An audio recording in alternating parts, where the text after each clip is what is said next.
नमस्कार, Byju's exam prep IAS Hindi में आप सभी का स्वागत है। और आज हम आज की बड़ी खबर में युद्ध अपराध क्या है और क्या पुतिन पर युद्ध अपराध का मुकदमा चलाया जा सकता है, इस मुद्दे पर चर्चा करने वाले हैं। तो आइए शुरू करते हैं आज के इस सत्र को। जैसा कि आप सभी जानते होंगे कि ब्रिटेन ने अंतर्राष्ट्रीय आपराधिक न्यायालय के एक पूर्व न्यायाधीश से यूक्रेन में रूस के द्वारा जो युद्ध अपराध किए गए हैं उसकी जांच करने में मदद करने का आग्रह किया है। आपको ये भी ध्यान में रखना है कि इससे पहले यूक्रेन के राष्ट्रपति के द्वारा भी यूक्रेन में गर्भवती महिलाओं और बच्चों के अस्पतालों पर जो रूस के द्वारा हमला किया गया था उसको आधार बना करके रूस पर युद्ध अपराध का आरोप लगाया था। तो यहाँ पर रूस के द्वारा जो यूक्रेन में हमले किए गए हैं और जिस तरीके से वहाँ पर तबाही मचाई गई है उसको लेकर के दुनिया के बहुत सारे देश और खुद यूक्रेन भी रूस पर युद्ध अपराध का मुकदमा चलाना चाहता है। और इसी को आधार बना करके हम ये समझेंगे कि आखिर ये युद्ध अपराध क्या होता है और क्या राष्ट्रपति पुतिन पर युद्ध अपराध का मुकदमा चलाया जा सकता है। आपको ये ध्यान में रखना है कि युद्ध के भी कुछ नियम होते हैं और इन नियमों को international committee of the red cross के द्वारा परिभाषित किया गया है। युद्ध अपराध को परिभाषित करने वाले इन नियमों को हम जिनेवा कन्वेंशन के नाम से जानते हैं। और इस कन्वेंशन के अनुसार अगर कोई देश या कोई व्यक्ति युद्ध के दौरान अपराध करता है तो उसके ऊपर मुकदमा चलाया जाता है और उस पर कार्रवाई भी हो सकती है।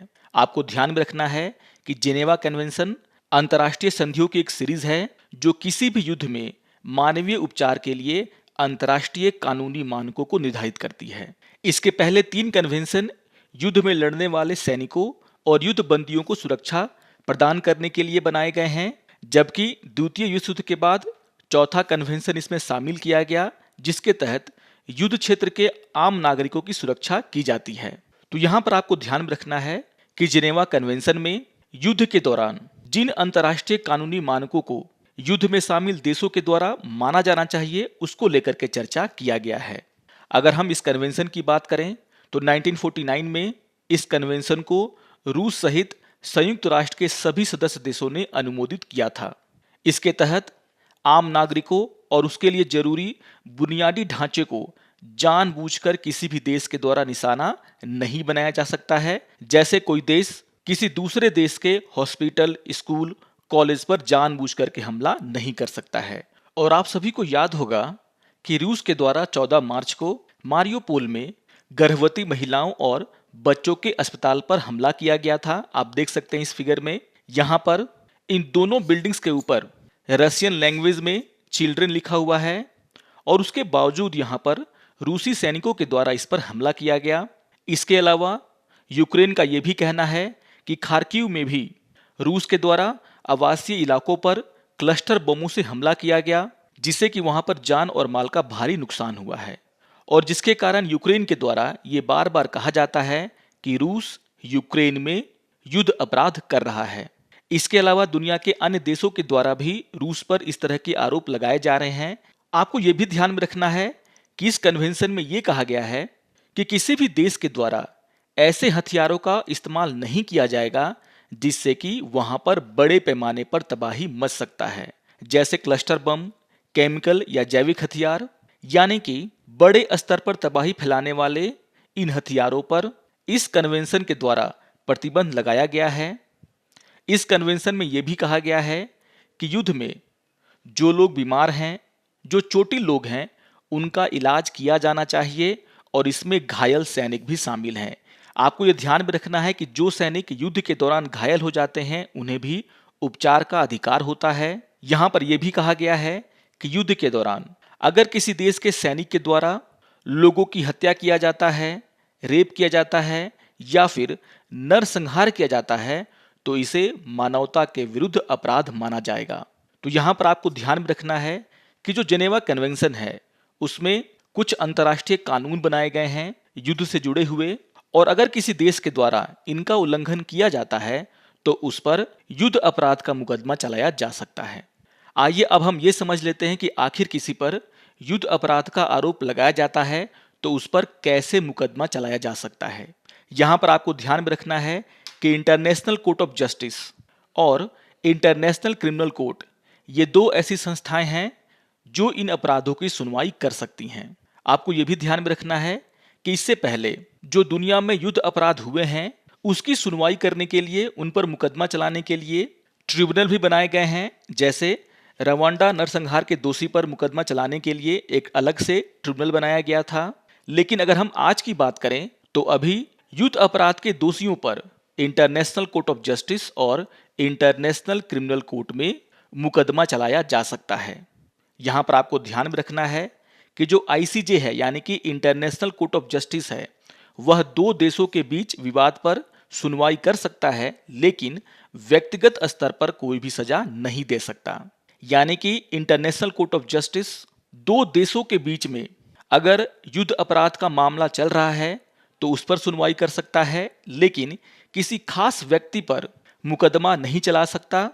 और आपको ध्यान में रखना है कि अभी हाल ही में यूक्रेन ने आईसीजे में रूस के खिलाफ शिकायत किया था, युद्ध अपराध का मुकदमा दायर किया था और यहां पर आईसीजे के द्वारा रूस के खिलाफ फैसला भी सुनाया गया।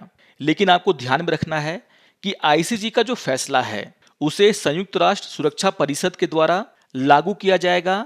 और आपको पता होगा कि रूस के पास सुरक्षा परिषद में वीटो पावर है, यानी कि अगर संयुक्त राष्ट्र सुरक्षा परिषद के द्वारा रूस के खिलाफ जो फैसला सुनाया गया है आईसीजे में, उसे लागू करने का प्रयास किया जाएगा तो यहां पर रूस अपने वीटो पावर का इस्तेमाल कर सकता है। अगर हम इंटरनेशनल क्रिमिनल कोर्ट की बात करें तो इंटरनेशनल क्रिमिनल कोर्ट में व्यक्तिगत युद्ध अपराधों की जांच और सुनवाई हो सकती है। तो यहां पर आपको दो बातों को ध्यान में रखना है कि इंटरनेशनल कोर्ट ऑफ जस्टिस में दो देशों के बीच जो विवाद होते हैं उस पर सुनवाई होती है, जबकि इंटरनेशनल क्रिमिनल कोर्ट में व्यक्तिगत युद्ध अपराधों की जांच और सुनवाई हो सकती है। यह अंतर्राष्ट्रीय समुदाय को नुकसान पहुंचाने के सबसे गंभीर अपराधों के अभियुक्तों पर मुकदमा चलाने वाली और सुनवाई करने वाली एक स्वतंत्र संस्था है। यह युद्ध अपराध हो, नरसंहार, मानवता के खिलाफ अपराध और आक्रामकता के अपराध की जांच करती है। तो इन सभी बातों को आपको ध्यान में रखना है। अगर हम इस बात पर चर्चा करें कि क्या रूस के राष्ट्रपति पुतिन पर युद्ध अपराध का मुकदमा चलाया जा सकता है, तो यहां पर बहुत सारे विशेषज्ञों की अलग अलग राय है। यहां पर आपको ध्यान में रखना है कि इंटरनेशनल क्रिमिनल कोर्ट जिसके 123 सदस्य हैं, लेकिन रूस और यूक्रेन के द्वारा इसकी सदस्यता ग्रहण नहीं की गई है। ये बहुत ही इंपॉर्टेंट हो जाता है कि रूस और यूक्रेन दोनों इंटरनेशनल क्रिमिनल कोर्ट के सदस्य नहीं हैं।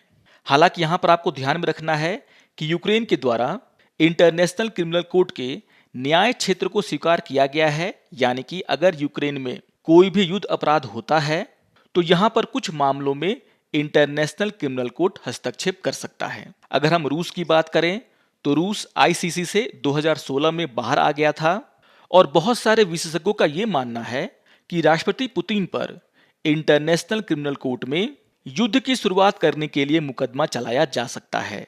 लेकिन यहां पर सबसे बड़ी बाधा यह है कि अभी रूस आईसीसी का सदस्य देश नहीं है और इसीलिए बहुत सारे विशेषज्ञ ये मानते हैं कि आईसीसी रूस के नेताओं के खिलाफ, खास करके वहां के जो राष्ट्रपति हैं उनके खिलाफ कोई भी मुकदमा नहीं चला सकता। हालांकि यहां पर कुछ लोगों का यह भी कहना है कि अगर संयुक्त राष्ट्र सुरक्षा परिषद चाहे तो आईसीसी राष्ट्रपति पुतिन के खिलाफ अपराध की जांच कर सकता है, लेकिन आपको ध्यान में रखना है कि रूस खुद संयुक्त राष्ट्र सुरक्षा परिषद का अस्थायी सदस्य है और उसके पास वीटो पावर है। यानी कि अगर ऐसा कोई भी प्रयास संयुक्त राष्ट्र के द्वारा किया जाएगा तो रूस यहां पर अपने वीटो पावर का इस्तेमाल करेगा और इसीलिए बहुत सारे लोगों का यह कहना है कि रूस के राष्ट्रपति पुतिन पर शायद ही आईसीसी में युद्ध अपराध का मुकदमा चलाया जा सके। अगर हम किसी और तरीके की बात करें तो यहां पर कुछ लोगों का यह मानना है कि जिस तरीके से रवांडा नरसंहार में यह देखा गया कि वहां पर इस नरसंहार के दोषियों को सजा दिलाने के लिए, उसकी जांच करने के लिए एक ट्रिब्यूनल बनाया गया था, उसी तरीके से अगर दुनिया के देश चाहें तो यूक्रेन पर हमला करने के लिए और वहां पर युद्ध अपराध करने के लिए एक ट्रिब्यूनल की स्थापना की जा सकती है और इस ट्रिब्यूनल के द्वारा इस बात की जांच की जा सकती है कि रूस के द्वारा या फिर राष्ट्रपति पुतिन के द्वारा कोई युद्ध अपराध किया गया है या नहीं किया गया। तो कुछ बहुत ही इंपॉर्टेंट बातें हैं जिसको कि आपको ध्यान में रखना है। आशा करता हूं कि आपको आज का सत्र पसंद आया होगा। अगर आपको ये वीडियो अच्छा लगे तो आप जरूर इसे लाइक करें, शेयर करें और दूसरों को भी सब्सक्राइब करने के लिए प्रेरित करें। तो मिलते हैं बड़ी खबर के अगले सत्र में, तब तक के लिए नमस्कार और धन्यवाद।